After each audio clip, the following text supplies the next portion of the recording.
Namni addunyaa kana jirtan Twitter akkaataa namni banattan hin beekne banadhaa warri beektan warra hin beekneef share godhaa. Twitterii kana dirqama banachuu qabdan gahee Oromummaa bahadhaa. Sabni biraa achiin banatanii hawaasa Oromoo fixanii ka'anii hawaasni Oromoo nu fixe jechuun karaa Twitteraatiin hiriira bahanii addunyaatti machaa jiran.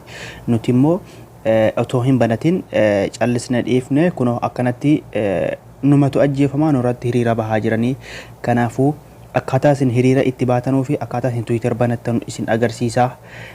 Share wall godhaatiin namni kamillee warri mana madaamii jirus ta'e warri barraa jiru warri barraa arabaa jiru jechuudha. Dhiirri dhalaan daa'imni guddaa warri bilbila qabattanu dhiiga ilma obboleewwan keenyaa dhiiga abbaa keenyaaf dhiiga haadha keenyaa kan biyyatti wareegamaa jiran kan biyyatti dhumaa jiranu hiriira baanuu ummanni faannoon kun hedduu Oromoo fixaa jiranii. Kanaafuu mee Twittera Pilaastooraa jalaa buufattanii na hordofame Pilaastooraa jalaa buufattan Twittera beektan jedheetan yaada. Kunoo gizeetiin Twittera jettanii dhufaaniyyuu Pilaastooraa jala galtaniitiyyee kunoo kanatti isinii dhufa Twittera akkanatti buufattanii kunoo Twitterri isa kana namni hin beekne hin jiru. Nama biiliyoona tokko buufate Twittera nama hedduu fayyadamaa jechuudha. Kanaafuu ilmaan Oromoo dirqama namni kamillee banadhaa akkanatti keessa seentanii. Na hordofaa ansuuta akkasiin banattan isin agarsiisaa Twittera kiyya amma banamaadha. Kunooti Twitterri gizee isin keessa galtan akkanatti isiniif fida. Gaafii lama isiniif dhiyeessa create account isiniin jedha. Inni Google qabu kun immoo isiniif inni faayidaa guddaa qabu isa Google kana. Maaliif isa gadi kanarratti amma create account yoo jettan yeroo kuttanii hin banattani.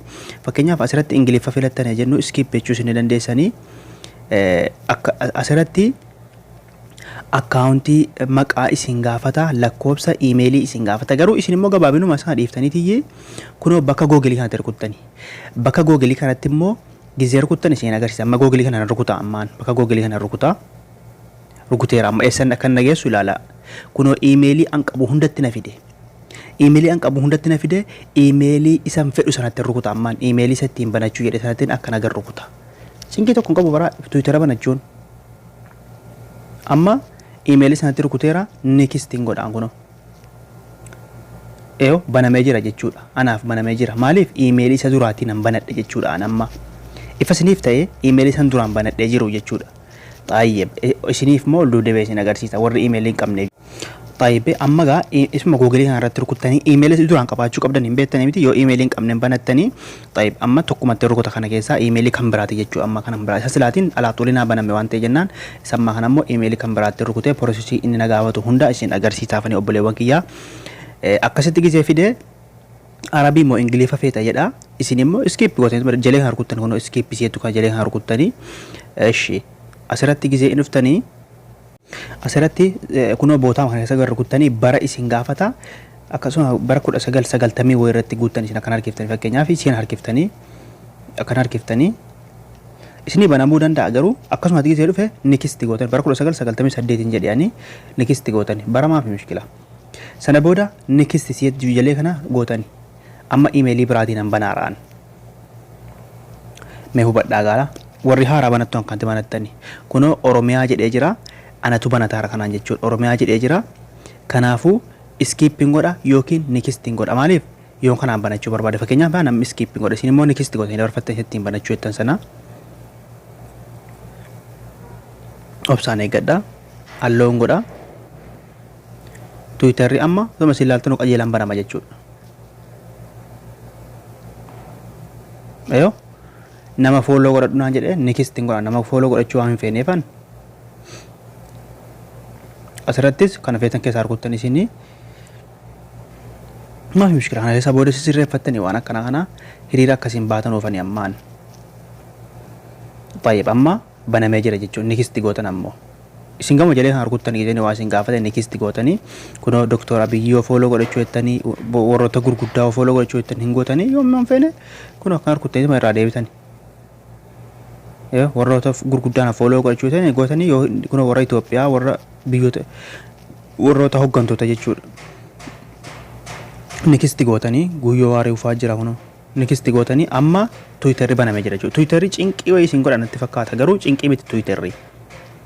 Akkuma isin argaa jirtan kunoo banamee jira jechuudha. Twitterri banamee jira. amma agartanii yoo banamee jira jechuudha. Amma Tiwiiteriin banamee jira qaxxataa jechuudha. Amma asirratti maal gootanii asirra dhuftanii bakka sarchii kanatti bakka xiyyeetti qabe kanatti bakka kanatti isii kana akkana rukuttanii. Asirratti gisee rukuttanii kaatanii maaliif yoo ofii poostii gochuu feetan ni gootanii. Yoo warra poostii gochuu hin beekne yookaan hin feene fakkeenyaaf warra poostii godhe fakkeenyaaf eenyuun hin barreessa asirratti guyyoo barreessu. Guyyoo waariyoo barreessu fakkeenyaaf nama tokko barreessu nama tokko hin fidee dhufa nama achi fayyadamu jechuudha. Anamma fakkeenyummaan isiniif kaa'a garuu isin warra hiriira bahu sana sheer gootan isin warra hiriira bahu sana. Ana kiyyarratti irratti maxxansaa kiyyarratti fakkeenyaaf yoo kiyyarra sheer gochuu barbaadan gochuu dandeessanii fakkeenyaaf meeqoyaagaa Tiwiitera kiyya isin fakkeenyumaaf nama tokko sheeraa goonu jennu fakkeenyumaaf kan arabaa kana sheeraa godhuan. Kan arabaa kana sheeraa godhu yoo sheerii isa guddaa haa tuqee bakka biraatti sheer gochuudha kana Facebook irratti faa sheer gootanii haala kanaan. Yoommoo asirratti ofirratti sheer gochuu jettanii kunoo xiyyeetti kana jirti walii gadi qaxxaamurte kana isee kana rukuttanii kunoo ifa siniif ta'e kunoo bakka mallattoo qalama kana rukuttanii yoo asirratti kunoo waan barbaadan itti barreessanii fakkeenyaaf assalaamu alaykum akkasitti barreessanii kunoo of jalatti sheer gootaniitu jechuudha yoo of jalatti sheer gootaniitu bakka akkanatti sheer gootanii maaliif warra waa hiriiraan maxxansu jechuudha. Ofeetan immoo yoo ofii poostii gochuu eettanii kunoo eda'uu kana rukuttanii eda'uu guddaa jiru kana rukuttanii bakka footoo jedhu kana rukuttanii alloo gootanii gaalaarii keessan keessaa footoo nama poostii gochuu feetanii sana warra dhumaaru sana fakkeenyaaf warra dhumaaru sana akkanatti fiddanii kunoo asirratti irratti barreessanii fakkeenyaaf Oromoo jedhu kunoo Oromoo jedhee namatti akkanatti poostii godha kunoo poostii godheen jira jechuudha. Ifasni ta'e haala kanaan Tiwiiterii irratti poostii gootanii hiriira baatan jechuudha. Amma warra poostii godhe kunoo lama fakkeessan golee warra poostii godhe maqaa jijjiirrachuu feetan immoo kunoo fakkeenyaaf gaara oo kana rukuttanii kunoo profaayilii bakka hedduu kan rukuttanii maqaa jijjiirrachuudhaaf edit profaayilii seetu kan akka rukuttanii kunoo maqaa keessan jijjiirrachuu dandeessanii baanaarii duddubbaasaa akkanatti irra kaa'achuu dandeessanii kunoo bakka eda'uu kan rukuttanii weebsaayitii garaagaraa sitti irra kaa'achuu dandeessanii. Ifa siniif ta'e xayyiban amma koo duraan deeffadha. Isinuma biratti deebisee sin agarsiisa. Kiyya duraa deeffadhee sin agarsiisa amma. Ubsaan eeggadha. Kunoo kiyya duraa deeffachuudhaaf asirra kutaa profaayilii kana xiyyeettii kana kan rukutaa kunoo kiyyanni duraa jira waan ta'e jennaan isatti kana rukutaa deebi'eera lama sadii bannachuu ni dandeessan jechuudha akkuma Feesbuukii. Amma kiyya kun deebi'eera kunoo. Keelloo miidiyaa Itoophiyaa waan adda addaa keessatti kunoo fooloo godhachuu dandeessan nama.